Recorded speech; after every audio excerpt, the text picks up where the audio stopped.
Sir, sino po sila, sir? Evening, I'm Marco Clemente ulit. Okay, ulit. Okay, Boss Marco. Ano palang auto tong dala natin, boss? Sige po. Sa 1970 Austin Mini Cooper. Okay, yun. Ito, ano na, old school na ba, boss? 1917. Classic. Classic na, boss. Boss, Boss Marco, syempre very curious sa mga auto natin. Paano ba kayo nahilig sa pagkukotse, boss? Sige po. Actually, bata pa na ako nag-isnang ko to sa airpad ko kasi nagtatalyer yung airpad ko. So natuto rin ako magkakalikot ng kotse, motor, ganyan. So anything to do with engines, saka kotse, motor, natutunan ko. Doon ka talaga, boss. Yes. Ano, Boss Marco, sa mga ka-viewers na uunahan ko na. Si mga auto, si Sir Marco na interview na natin way back yung ano ba, yung event na ano na regarding motorcycle na mga boss. Thank you. At siya ang kilalang siya si MC Custom. Tama po ba, boss? Yan, ito artista to pagdating sa motor. Enjoy lang po. Enjoy lang. Boss Marco, syempre dito sa Auto Culture, kailangan makita natin interior, exterior, tsaka engine bay. Okay lang, boss? Okay lang po. Okay na okay? Palabas si Sir Marco, so tara, check na natin. Okay.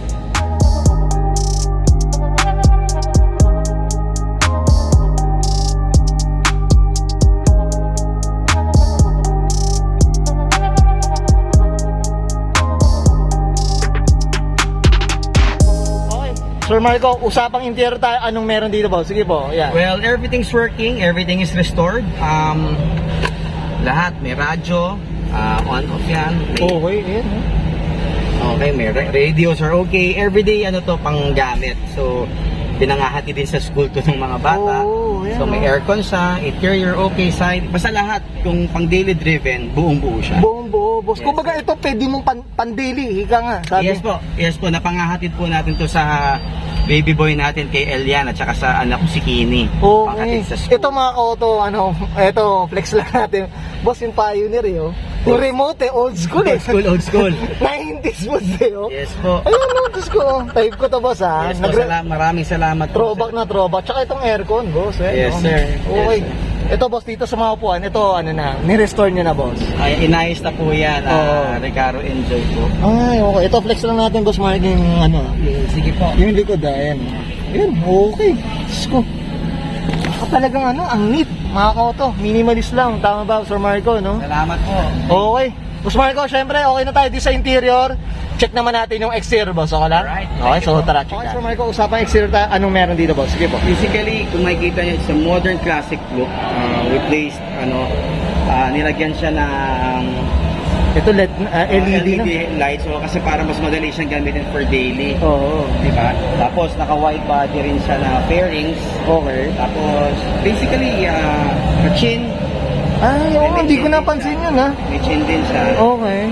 Tapos, basically, daily driven car talaga siya. Not too much fancy things meron siya. Basta classic pa rin. Modern classic look. Kumbaga, yung original look niya nandun. Nandun pa rin po. Pero with the vibe na pwede mong gamitin ng updated, kumbaga, Yes. itong panahon na to. Ayun mga auto. Ito, Sir Marco, regarding sa kulay, ano ba? Original color pa? Ano ba? Puti po siya. Puti po talaga siya. Yun talaga. Okay. Yan, dito tayo, Sir Marco. Yan, sa gilid tayo mga auto. Yan. Sir Marco, ito, usapang mags tayo, boss. Anong meron dito, boss? Sige, Sa boss. mini lights po. Okay. Yeah, size 13. Ito, tingnan nyo mga auto, yung tambol, oh. Napakaputi, mukhang naka-wax pa yata. Ano ba? Opo. Detalyado. Detalyado po. Ng Dirty South Garage. Sila po ang nag-detail po. Shoutout tayo dyan. Shoutout po.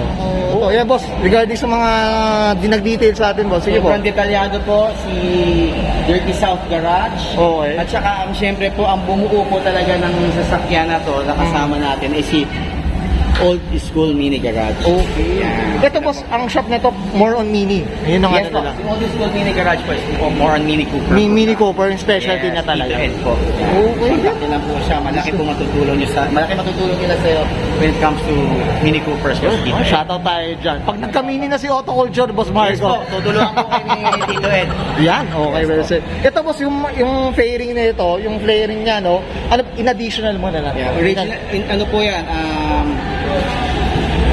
specific for Mini talaga siya. Okay. Yan po. Ito, boss, dito sa likod naman, boss, ano meron dito, boss? Sige po. Basically, sir, yung standard Mini po yan, yun lang, yung clear taillights po ang ginamit para Okay. medyo modern classic siya. Okay, yan. Saka ito, Yung cover po ng gasoline, Iba na. Iba na rin. Pero nasa labas din talaga, boss. Yes po. Nasa labas. Okay. Yan ang auto. Diyos ko. Kakaiba eh. Ang auto. Yan, no? Ito, boss, nakita ko yung clear taillights. Ano ba? Napalitan?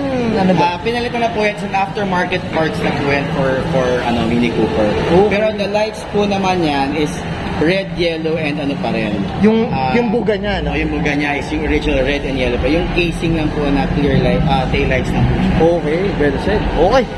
So Marco, okay ka na dito sa Yes, exterior, boss? Yes. Usapang makina tayo, so tara check na natin. Usapang makina tayo, boss Marco. Anong meron dito, boss? Sige po.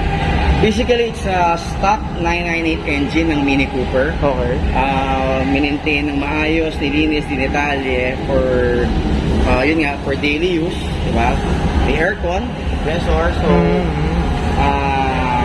basically wala namang binago. Oh. Nirestore lang talaga. Inayos ng kumbaga tama para sa modelo mo. Okay. Ito boss, carb pa to. Tama ba? Yes po. Carburetor pa. po siya. Ayan, carburetor pa mga auto. Ayan, oh.